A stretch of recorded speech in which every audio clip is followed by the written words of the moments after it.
Hello cinema lovers, কেমন আছেন সবাই? সঙ্গে আছি আমি আরাফাত। একটা সময় দুই দল শিম্পাঞ্জির মধ্যে ভয়ঙ্কর যুদ্ধ শুরু হয়। তাদের মধ্যে এক দল ভালো ছিল, অন্য দল খারাপ। খারাপ দলের শিম্পাঞ্জিরা একদিন আচমকা ভালো দলের উপর অ্যাটাক করে বসে। সেখানে ভালো দলের লিডার মারা যায় আর বাকিদেরকে ধরে নিয়ে যাওয়া হয়। শুধু বেঁচে যায় লিডারের ছেলে। এরপর সে তার বাবার মৃত্যুর প্রতিশোধ নিতে এবং তার দলের লোকেদের বাঁচাতে বেরিয়ে পড়ে। সে কি পারবে তার দলের লোকদেরকে বাঁচাতে আর তার বাবার মৃত্যুর প্রতিশোধ নিতে, নাকি তাকেও প্রতিপক্ষের হাতে প্রাণ দিতে হবে? এই সব প্রশ্নের উত্তর জানতে চলেছি আমরা আজকের এই গল্পে। আজ আমি এক্সপ্লেন করতে যাচ্ছি 2024 সালে রিলিজ হওয়া প্ল্যানেট অব দ্য অ্যাপেস সিরিজের চতুর্থ এবং অসাধারণ একটি movie kingdom planet of the অ্যাপেসের গল্প, যার প্রত্যেক মুহূর্তে থাকা সাসপেন্স আপনাকে শেষ পর্যন্ত ধরে রাখবে।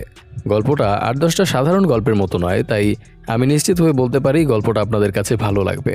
তাহলে গাইস, আর কথা পারবো না, let's go for the explanation. এই সিরিজের সবগুলো মুভি একটা আরেকটার সাথে কানেক্টেড, তাই শুরুতেই আগের পার্টগুলো নিয়ে একটা সংক্ষিপ্ত ধারণা আপনাদের দিয়ে রাখি, যাতে আপনারা এই গল্পটা খুব ভালোভাবে বুঝতে পারেন। তো একদিন একটা কোম্পানি আলজাইমার নামের একটা রোগের মেডিসিন তৈরি করে, যে রোগের কারণে মানুষের স্মৃতিশক্তি লোপ পেতে শুরু করে। মেডিসিনটা তৈরির পর সেটা টেস্টিংয়ের জন্য ব্রাইট আই নামের একটা ফিমেল অ্যাপ অর্থাৎ শিম্পাঞ্জির উপর প্রয়োগ করা হয়। কেমিক্যালটা এই অ্যাপের শরীরে ইনজেক্ট করার পর সে অদ্ভুতভাবে অনেক বুদ্ধিমতী হয়ে যায়, ঠিক মানুষের মতো। তবে যখন এই অ্যাপের শরীরে কেমিক্যালটা পুশ করা হয়েছিল তখন সে প্রেগনেন্ট ছিল, যে কারণে ওই কেমিক্যালের ইফেক্ট তার বাচ্চার উপরেও পড়েছে। তাই ওই বাচ্চাটা জন্মগতভাবেই মানুষের মতো বুদ্ধিমান হয়ে যায়। সেই ল্যাবে থাকা অবস্থাতেই ওই অ্যাপ তার বাচ্চার জন্ম দেয় আর তার নাম রাখে সিজার। সিজারকে ওই সায়েন্টিস্টদের হাত থেকে বাঁচানোর জন্য ব্রাইট আই সেই ল্যাবের সবার সাথে লড়তে শুরু করে, কিন্তু এসব করতে গিয়ে তাকে নিজের প্রাণ হারাতে হয়। সেটা দেখে সায়েন্টিস্টদের মনে হয় যে তাদের এক্সপেরিমেন্ট হয়তো ফেল হয়ে গেছে, তাই তারা সেখানে থাকা সব অ্যাপদের মারতে শুরু করে। তখন উইলিয়াম নামের এক সায়েন্টিস্ট লুকিয়ে সিজারকে তার বাড়িতে নিয়ে যায়, যাতে করে সিজারের জীবন বেঁচে যায়। কিন্তু পরবর্তীতে একটা সমস্যার কারণে উইলিয়াম তাকে একটা চিড়িয়াখানায় রেখে আসে। সেই চিড়িয়াখানার মালিকের ছেলে রোজ সিজারকে বিরক্ত করত, আর শুধু বিরক্ত নয়, রীতিমতো অত্যাচার করত। সিজার এসব সহ্য করতে না পেরে একদিন সেখান থেকে বেরিয়ে আসে আর সেই ল্যাব থেকে ওই মেডিসিনগুলো চুরি করে ধোয়ার মাধ্যমে পুরো পৃথিবীতে ছড়িয়ে দেয়। এতে করে অ্যাপরা সবাই বুদ্ধিমান হয়ে যায় এবং মানুষের মতো করে কথা বলতে শুরু করে। অন্যদিকে মানুষ জঙ্গলি পশুদের মতো আচরণ করতে শুরু করে। এভাবেই ধীরে ধীরে মানব সভ্যতা ধ্বংসের মুখে চলে যায় এবং সেখান থেকেই মানুষ এবং অ্যাপদের মধ্যে দ্বন্দ্ব শুরু হয়। তবে সিজার কখনোই এই দ্বন্দ্বের সমর্থক ছিল না। সে সবসময় চাইতো মানুষ এবং অ্যাপরা যেন মিলেমিশে থাকে। সে খুবই শান্তিপ্রিয় অ্যাপ ছিল। সে মানুষদের সাথে মিলেমিশে থাকার অনেক চেষ্টাও করে, কিন্তু শত চেষ্টার পরেও সে তার লক্ষ্যে সফল হতে পারে না, কারণ তার সঙ্গী কোবা মানুষদের সহ্য করতে পারত না। একদিন সে সিজারের উপর অ্যাটাক করে বসে আর তার দোষ চাপিয়ে দেয় মানুষের উপর। এরপর একদিন মানুষ সিজারদের আস্তানার উপর হামলা করে তাদের সবাইকে ধরে নিয়ে যায়। সিজার অনেক কষ্টে তাদের হাত থেকে তার দলের অ্যাপদের বাঁচায় আর তাদের একটা নতুন জায়গায় নিয়ে যায়। তবে এসবের মধ্যে সিজার অনেক আহত হয়ে গিয়েছিল, তাই নতুন আস্তানায় পৌঁছানোর পর সে মারা যায়। সেখান থেকে অ্যাপরা মানুষকে ঘৃণা করতে শুরু করে আর তাদের মধ্যে মানুষকে নিয়ে একটা ভয় তৈরি হয়। সিজার মারা যাওয়ার বহু বছর পর মানব সভ্যতা পুরোপুরি ধ্বংস হয়ে যায় আর অ্যাপরা পৃথিবীর উপর রাজত্ব প্রতিষ্ঠা করতে শুরু করে। তারা বিভিন্ন দলে বিভক্ত হয়ে পৃথিবীর বিভিন্ন এলাকা দখল করে নিয়ে রাজ্য গঠন করে। এমনই একটা দলের নাম ছিল ঈগলের দল। তারা একটা বিশেষ নিয়ম মেনে চলত। তাদের দলের কিশোররা ঈগলের বাসা থেকে ডিম চুরি করে আনত আর সেখান থেকে বাচ্চা ফুটলে ছোটবেলা থেকে তাদের ট্রেনিং দিয়ে পোষ মানাতো।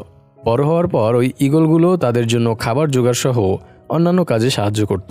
কিন্তু এর একটা শর্ত ছিল যে প্রত্যেক অ্যাপের কাছে শুধুমাত্র একটা করে ঈগল থাকতে পারবে, আর তারা যখন ঈগলের ডিম আনতে যাবে তখন তাদেরকে খেয়াল রাখতে হবে যে তারা একটা বাসা থেকে সবগুলো ডিম নিতে পারবে না। অর্থাৎ একটা বাসায় যদি 3টা ডিম থাকে তাহলে তারা সেখান থেকে সর্বোচ্চ 2টো ডিম নিতে পারবে। ওই দলের অ্যাপরা বছরের একটা নির্দিষ্ট দিনে একটা বিশেষ উৎসব করত, আর সেই অনুষ্ঠানের আগের দিনই তাদেরকে ঈগলের ডিম আনতে পাঠানো হতো। তো সেই বছর অনুষ্ঠানের আগের দিন ওই দলের একটা তরুণ সদস্য নোয়া তার বন্ধু আনায়া এবং তার গার্লফ্রেন্ড সোনাকে নিয়ে ঈগলের ডিম খুঁজতে বের হয়। অনেকটা দূর যাওয়ার পর তারা একটা ঈগলের বাসা খুঁজে পায়, কিন্তু সেখানে গিয়ে তারা দেখে বাসায় শুধুমাত্র 3টা ডিম আছে। তার মানে তারা সেখান থেকে 2টো ডিমের বেশি নিতে পারবে না। তারা টেনশনে পড়ে যায় যে তাদের মধ্যে কোন দুজন ওই ডিম 2টো নেবে। তখন আনায়া বলে ওঠে, আমরা এই 3টা ডিমই নিয়ে যাই, কোনো সমস্যা হবে না। কিন্তু নোয়া সেটা করতে রাজি হয় না, কারণ সে সবসময় নিয়ম মেনে চলতে পছন্দ করত। তাই সে সোনা এবং আনায়াকে ওই দুটো ডিম নিয়ে নিতে বলে। এরপর সে পাহাড়ের উঁচু চূড়ায় অন্য ঈগলের বাসা খুঁজতে চলে যায়। সৌভাগ্যবশত সেখানে গিয়ে সে একটা ঈগলের বাসা খুঁজে পায়। বাসার ভেতরে বেশ কয়েকটা ডিম ছিল। নোয়া সেখান থেকে একটা ডিম উঠাতে চায়, কিন্তু যখনই সে ডিম নিতে যায় তখনই মা ঈগল এসে তার উপর অ্যাটাক করে বসে। নোয়া তখন পিছলে পাহাড় থেকে পড়ে যেতে শুরু করে। তবে তার ভাগ্য ভালো ছিল যে সে কোনো মতে বেঁচে যায়, আর অনেক কষ্টে সেই ঈগলের হাত থেকে রক্ষা পায়। সেখান থেকে একটা ডিমও তুলে আনতে সফল হয়। ডিমটা নিয়ে এসে তার বন্ধুদের কাছে ফিরে আসে। এরপরে তারা তিনজন মিলে যখন তাদের ঘোড়ার কাছে ফিরে যায় তখন দেখে তাদের ঘোড়াগুলো বেশ ভয় পেয়ে আছে, আর নোয়ার গায়ের চাদরটাও সেখানে নেই, যেটা সে তার ঘোড়ার উপর রেখে গিয়েছিল। এর মাঝে তারা সেখানে একটা অদ্ভুত আওয়াজ শুনতে পায়। সেটা শুনে নোয়ার মনে হয় যে তারা ছাড়াও সেখানে অন্য কেউ আছে। তখন তারা সেই আওয়াজটাকে ফলো করতে শুরু করে। আওয়াজটা ফলো করতে করতে তারা একটা টানেলের সামনে এসে দাঁড়ায়। সেখানে নোয়া তার গায়ের চাদরটা ঝুলে থাকতে দেখে। সেটা দেখে তারা তিনজনই ভীষণ ঘাবড়ে যায়। তখন নোয়া কোনো মতে সেখান থেকে চাদরটা নিয়ে নেয় আর বাকিদের নিয়ে দৌড়ে পালিয়ে আসে, কারণ তারা সবসময় ওই টানেলটাকে ভয় পেত। ছোটবেলা থেকেই তারা শুনে আসছে যে ওই টানেলের ওপারে মানুষরা থাকে, আর মানুষ খুবই ভয়ঙ্কর হয়। তাই আজ পর্যন্ত নোয়া বা তার বন্ধুরা কেউ ওই টানেলের ওপারে যায়নি। বাড়ি ফেরার পর নোয়ার হাতে ঈগলের ডিম দেখে তার মা খুব গর্ববোধ করে, কারণ ঈগলের বাসা থেকে ডিম কেড়ে আনা মুখের কথা নয়। এরপর সে নোয়াকে জানায় যে তার বাবা তার জন্য অপেক্ষা করছে। সেটা শুনে নোয়া তার বাবার সাথে দেখা করতে চলে যায়। নোয়ার বাবা তাদের দলের লিডার ছিল। নোয়া তার বাবার সামনে গিয়ে দাঁড়ানোর সাথে সাথেই তার বাবার পোষা ঈগলটা এসে তার উপর অ্যাটাক করে। আসলে ওই ঈগলটা নোয়াকে মোটেই পছন্দ করতো না, কিন্তু কেন সেটা ওই ঈগলই ভালো জানে, আমি কি জানি। যাই হোক, এরই মাঝে নোয়ার বাবার নাকে একটা অদ্ভুত গন্ধ ভেসে আসে। তখন সে লক্ষ্য করে যে নোয়ার গায়ের চাদরে রক্ত লেগে আছে। সে কাছে এগিয়ে গিয়ে বুঝতে পারে সেটা মানুষের রক্ত। সেটা দেখে তার নোয়ার উপর সন্দেহ তৈরি হয়। সে নোয়াকে জিজ্ঞেস করে, তুমি কি টানেলের ওপার গিয়েছিলে? নোয়া তখন তার বাবাকে আশ্বস্ত করে বলে, না বাবা, আমি টানেলের ওপারে যাইনি। তখন নোয়ার বাবা বুঝতে পারে যে নিশ্চয়ই তাদের এলাকায় কোনো মানুষ চলে এসেছে। আসলে নোয়ারা যে আওয়াজটা ফলো করছিল সেটা একটা মানুষ ছিল। হয়তো জঙ্গলে ছুটতে গিয়ে তার আঘাত লেগেছিল, আর সেই রক্তই নোয়ার চাদরে লেগে আছে। যাই হোক, নোয়ার বাবা তার বড় ভাইকে ডেকে চাদরটা দিয়ে দেয়, আর সেই চাদরে লেগে থাকা রক্তের মালিককে খুঁজে বের করতে বলে। সেই সাথে এটাও বলে দেয় যে সে যেন ওই মানুষটাকে খুঁজে তাদের এলাকা থেকে বের করে দেয়। বাবার কথা মতো নোয়ার ভাইও মানুষটাকে খুঁজতে বেরিয়ে পড়ে। এদিকে নোয়ার বাবা তার পোষা ঈগলটাকে নোয়ার ভাইয়ের পেছনে পাঠিয়ে দেয়, যাতে সে কোনো রকম বিপদে পড়লে এই ঈগলটা এসে তাদের জানাতে পারে। সেই রাতে নোয়া তাদের গোডাউনের দিক থেকে একটা অদ্ভুত শব্দ ভেসে আসতে শোনে। সেটা শুনে সে গোডাউনের দিকে গেলে সেখানে একটা মেয়েকে লুকিয়ে থাকতে দেখে। নোয়াকে দেখে মেয়েটা ভয় পেয়ে যায় আর তাকে ধাক্কা দিয়ে সেখান থেকে পালিয়ে যায়। মেয়েটার ধাক্কায় নোয়ার কাছে থাকা সেই ঈগলের ডিমটা ভেঙে যায়। এমন সময় সেখানে আনায়া আর সোনাও এসে পৌঁছায়। তখন নোয়া তাদের দুজনকে বলে, ভোর হওয়ার আগেই আমাকে আরেকটা ঈগলের ডিম জোগাড় করতে হবে, না হলে কালকের উৎসব করা যাবে না। তার বন্ধুরা তার সাথে যেতে চায়, কিন্তু সে রাজি হয় না, কারণ এতে অনেক বিপদ হতে পারে। সে একাই তার ঘোড়াটা নিয়ে ঈগলের ডিমের খোঁজে বেরিয়ে পড়ে। বেশ কিছুটা পথ পার হয়ে আসার পর নোয়া হঠাৎ একটা জায়গায় কয়েকটা অ্যাপকে অজ্ঞান অবস্থায় পড়ে থাকতে দেখে। সে যখন সেদিকে এগিয়ে যায় তখন দেখতে পায় সেখানকার অ্যাপগুলো অজ্ঞান নয়, বরং মরে পড়ে আছে, আর তাদের সবার মুখেই অদ্ভুত একটা মাস্ক পরা। এরই মাঝে নোয়ার বড় ভাই আহত অবস্থায় কাতরাতে কাতরাতে তার কাছে এসে বলে, এরকম আরও অনেকেই এদিকে এগিয়ে আসছে, পালাও। এই কথাটা বলতে না বলতেই নোয়ার ভাই মারা যায়। তার পিঠে কেউ ছুরি দিয়ে আঘাত করেছিল। এসব দেখে নোয়া ভীষণ ঘাবড়ে যায়। এমন সময় অন্য অ্যাপরাও সেদিকে আসতে শুরু করে, তবে তাদের পৌঁছানোর আগেই নোয়া একটা ঝোপের ভেতর গিয়ে লুকিয়ে পড়ে। তখন আড়াল থেকে সে দেখতে পায় যে ওই দলের সবাই অদ্ভুত ধরনের মাস্ক পরে আছে। সেই দলের কমান্ডারের নাম ছিল সিলভা। তো সিলভা সেখানে তার দলের অ্যাপদের মরে থাকতে দেখে খুব রেগে যায় আর সেখান থেকে চলে যেতে শুরু করে। এমন সময় তার হঠাৎ নজর যায় নোয়ার চাদরটার দিকে, যে চাদরে মানুষের রক্ত লেগেছিল। মূলত নোয়ার চাদরটাতে সেই মেয়েটার রক্তই লেগেছিল যাকে সে গোডাউনে দেখেছে, আর সিলভারাও সেই মেয়েটাকেই খুঁজে বেড়াচ্ছিল। চাদরটা নিয়ে সিলভা সেখান থেকে সেই মেয়েটাকে খুঁজতে রওনা হয়। ঠিক সেই সময় সে দূরে নোয়ার ঘোড়াটা দেখতে পায়।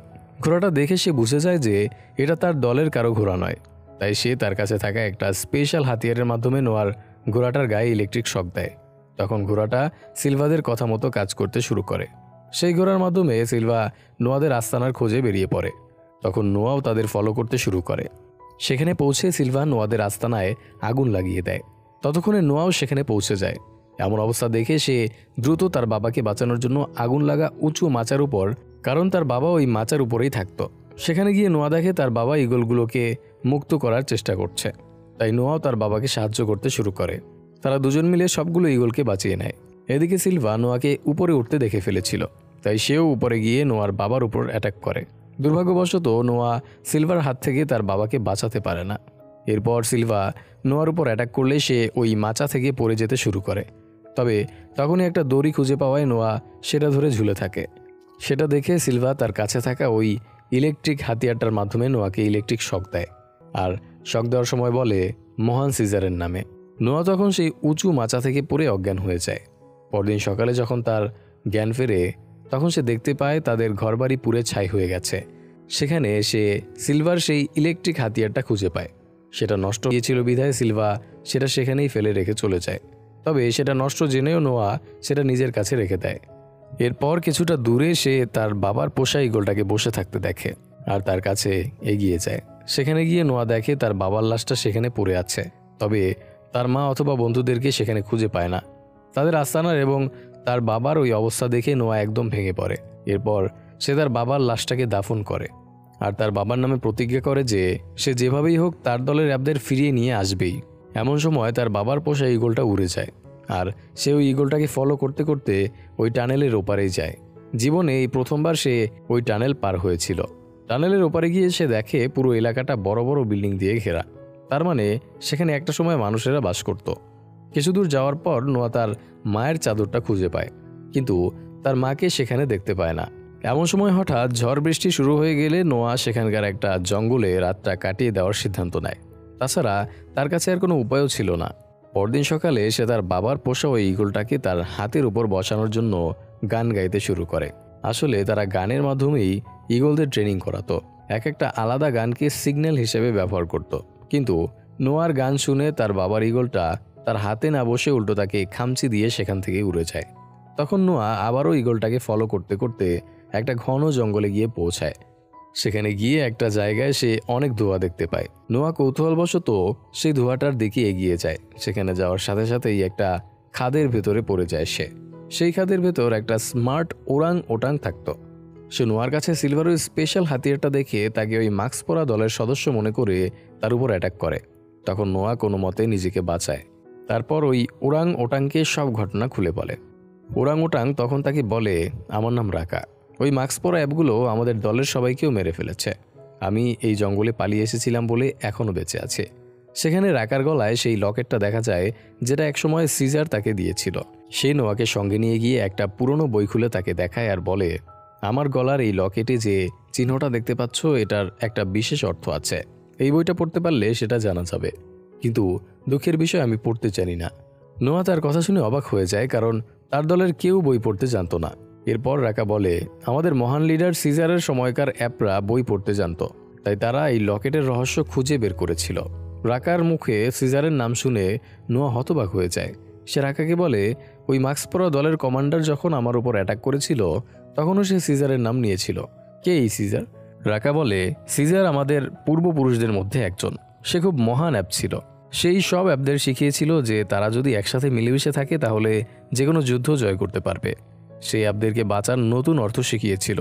সে সবসময় শান্তি আর বন্ধুত্ব বজায় রাখার চেষ্টা করত। কিন্তু এখন ওই মাস্ক পরা দলের অ্যাপরা সিজারের নামের অপব্যবহার করছে। তবে আমি আজও সিজারের আদর্শ ভুলিনি। আমি সিজারের দেখানো পথেই চলছি। সিজার বলেছিল যে অ্যাপদের কখনো নিজের জাতির উপর হামলা করা উচিত না, তাই আমি কখনো কারো ক্ষতি করি না। এসব কথা বলতে বলতে তারা দুজন ওই খাত থেকে বেরিয়ে জঙ্গলের দিকে চলে যায়। তখনই হঠাৎ তারা দেখতে পায় নোয়াকে ফলো করতে করতে একটা মেয়েও সেখানে চলে এসেছে। তবে তারা মেয়েটাকে কিছু বলার আগেই সে সেখান থেকে পালিয়ে যায়। এরপর রাকা আর নোয়া একসাথে সামনের দিকে এগোতে শুরু করে, কারণ রাকা নোয়াকে তার দলের লোকদের খুঁজতে সাহায্য করতে চেয়েছিল, আর সেই মেয়েটাও লুকিয়ে লুকিয়ে তাদের ফলো করতে থাকে। রাস্তায় চলতে চলতে যখন রাত নেমে আসে তখন তারা একটা পাহাড়ের গুহায় গিয়ে আশ্রয় নেয়। তখন সেখানে সেই মেয়েটাও চলে আসে। তাকে দেখে রাকা বুঝতে পারে যে তার খুব ক্ষুধা পেয়েছে, তাই রাকা তার দিকে দুটো আপেল ছুঁড়ে দেয়। সেই সাথে সে নিজেদের পরিচয় দেয় আর মেয়েটার কাছে তার পরিচয় জিজ্ঞেস করে। কিন্তু মেয়েটা কোনো কথা না বলে সামনে এগিয়ে এসে আপেলগুলো খেতে শুরু করে। সেই সময়টাতে ভীষণ ঠান্ডা পড়েছিল, তাই রাকা নোয়াকে তার চাদরটা ওই মেয়েকে দিতে বলে। কিন্তু নোয়া এতে রাজি হয় না, কারণ ওই চাদরটা তার কাছে অনেক স্পেশাল। তখন রাকা তাকে বোঝায় যে অ্যাপদের ঠান্ডা না লাগলেও মানুষের অনেক ঠান্ডা লাগে, তারা কষ্ট পায়। সেটা শুনে নোয়া ওই মেয়েটাকে তার চাদরটা দিয়ে দেয়। পরদিন সকালে তারা ওই মেয়েটাকে নিয়েই সামনের দিকে এগোতে শুরু করে, কারণ মেয়েটাকে সেখানে রেখে গেলে যে কোনো সময় তার বিপদ হতে পারে। বেশ কিছু দূর যাওয়ার পর তারা দূরে মানুষের একটা আস্তানা দেখতে পায়। তারা সেদিকে এগিয়ে গিয়ে দেখে মানুষেরা সেখানে অন্যান্য বন্য প্রাণীদের সাথে বসবাস করছিল।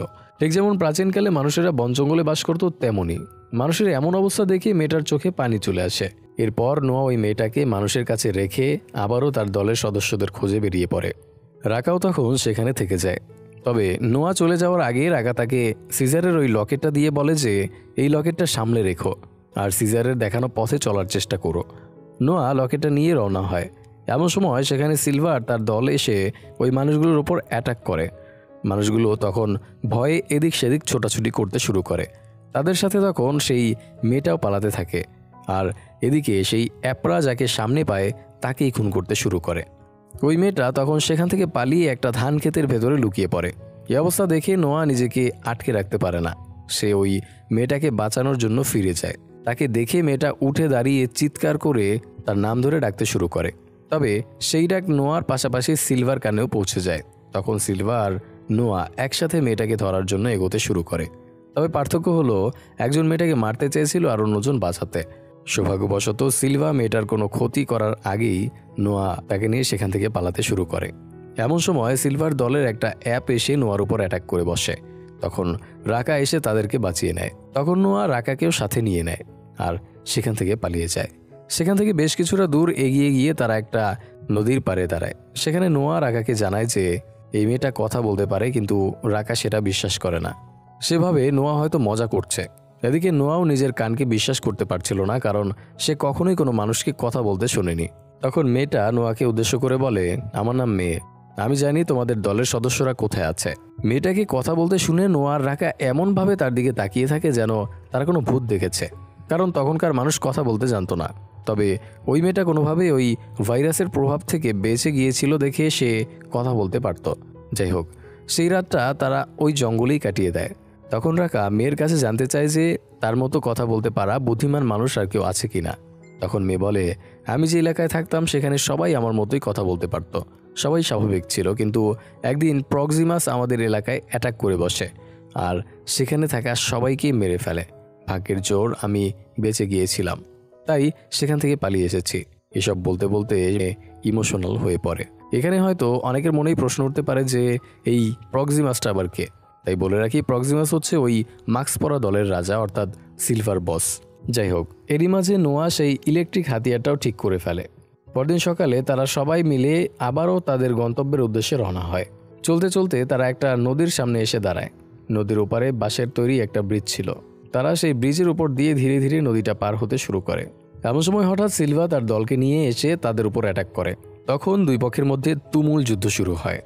নোয়ারা সিলভাদের সাথে পেরে উঠছিল না, কারণ সিলভারা সংখ্যায় বেশি ছিল, আর ধস্তাধস্তিতে মেয়ে নদীর পানিতে পড়ে যায়।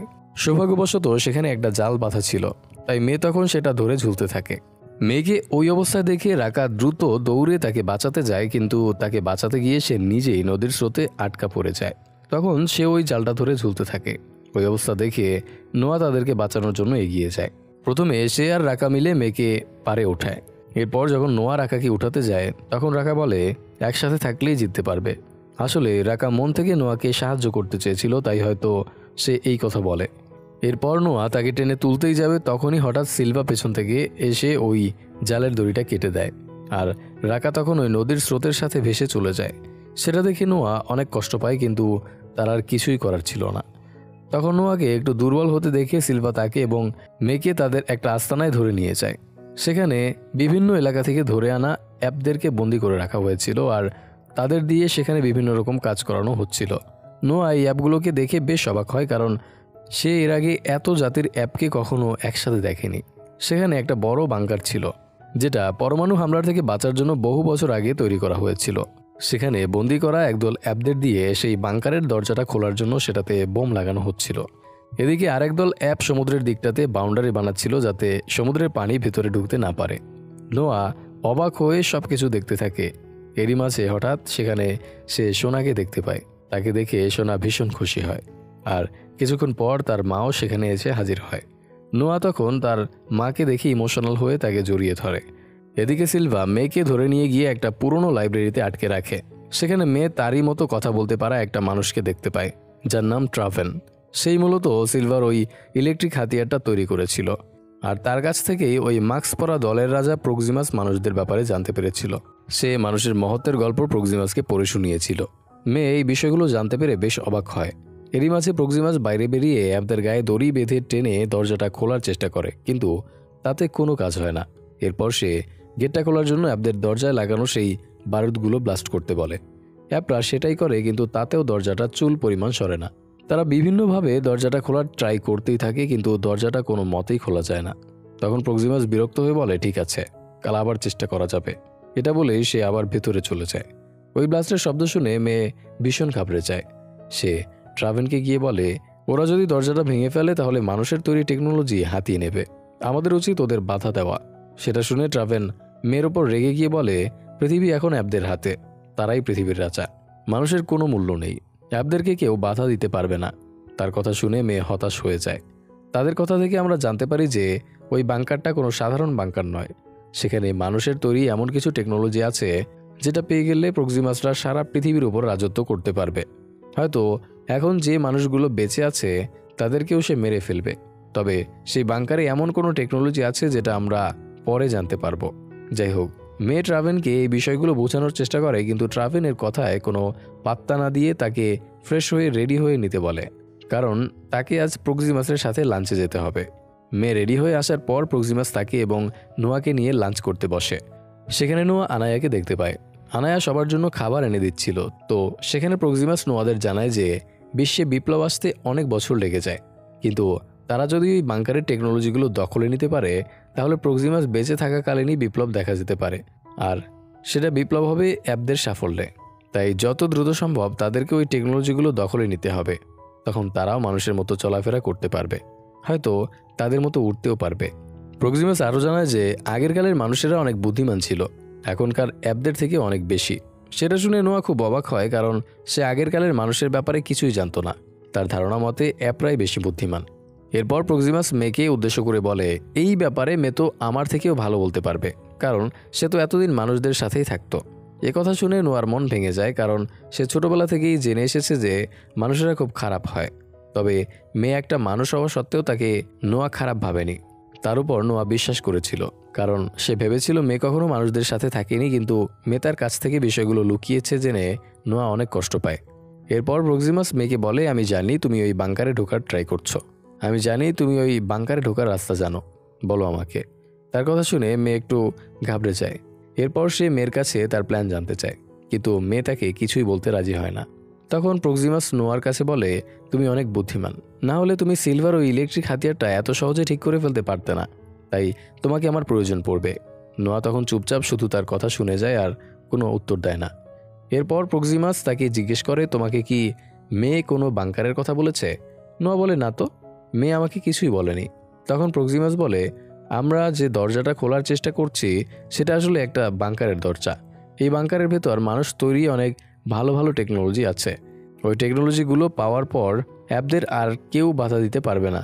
তখন সারা পৃথিবীতে শুধুমাত্র অ্যাপদের রাজত্ব হবে, আর আমি হব পৃথিবীর রাজা। কথাগুলো শুনে নোয়া একেবারে নীরব হয়ে যায়। সেখান থেকে বেরিয়ে সে তার বাবার পোষা ঈগলটার দিকে গিয়ে বলতে থাকে যে সে হয়তো তার ওয়াদা পূরণ করতে পারবে না, তার দলের সদস্যদের ফিরিয়ে নিয়ে যেতে পারবে না। এ কথাটা বলতে গিয়ে নোয়ার মন খারাপ হয়ে যায়। ঈগলটা তখন সেটা বুঝতে পেরে এবার নিজে থেকেই নোয়ার হাতে এসে বসে। ঈগলটাকে নোয়ার হাতে বসতে দেখে নোয়ার মায়ের ভীষণ গর্ব হয়, কারণ ওই ঈগলটা একমাত্র নোয়ার বাবার হাত ছাড়া কারো হাতে বসতো না। নোয়া তখন খুব হতাশ হয়ে পড়েছিল। এমন সময় সিজারের সেই লকেটটার দিকে নোয়ার চোখ যায়, যেটা রাকা তাকে দিয়েছিল। তখন তার মনে আবারও আত্মবিশ্বাস তৈরি হয়। সে নতুন করে লড়াই করার সাহস খুঁজে পায়। সেই রাতে নোয়া মেয়ের কাছে গিয়ে বলে, দেখো, তুমি শুরু থেকেই আমাকে মিথ্যে বলে আসছো, কিন্তু আজ আর মিথ্যা বলো না। আমি এখন তোমার কাছে একটা বিষয় জানতে চাই, সেটা হলো তুমি কেন বাংকারে যেতে চাও, কি আছে সেখানে? তখন মেয়ে তাকে জানায় ওই বাংকারের ভেতর একটা যন্ত্র আছে যেটার মাধ্যমে মানুষের কথা বলার শক্তি ফিরে আসবে। মেয়ে তাকে এটাও জানায় যে একটা সময় সত্যি মানুষ অ্যাপদের তুলনায় বেশি বুদ্ধিমান ছিল, আর সেই মানুষের কারণেই সবকিছু ওলটপালট হয়ে গেছে। মানুষের বানানো একটা কেমিক্যালের কারণেই অ্যাপটা বুদ্ধিমান হয়েছে, আর মানুষেরা আদিম যুগের বন্য মানুষে পরিণত হয়েছে। নোয়া অবাক হয়ে তার কথাগুলো শুনতে থাকে, কারণ এসবের ব্যাপারে তার কোনো আইডিয়াই ছিল না। এরপর সে মেয়েকে জিজ্ঞেস করে যে সে আসলেই ওই বাংকারে যাওয়ার রাস্তা জানে কিনা।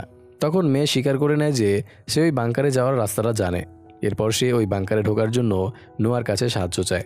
নোয়াও তাকে সাহায্য করতে রাজি হয়ে যায়, কারণ সেও জানতে চাইছিল যে ওই বাংকারে কি এমন আছে। এরপর নোয়া গিয়ে সোনা এবং আনায়াকে তাদের সাথে যাওয়ার জন্য অনুরোধ করে। নোয়ার কথা শুনে সোনা তৎক্ষণাৎ রাজি হয়ে গেলেও আনায়া প্রথমে রাজি হয় না, কারণ সে কাজটা করতে ভয় পাচ্ছিল। কিন্তু পরবর্তীতে সেও নোয়াদের সাথে যেতে রাজি হয়ে যায়। এরপর তারা লুকিয়ে লুকিয়ে ওই জায়গাটা থেকে বেরিয়ে পড়ে।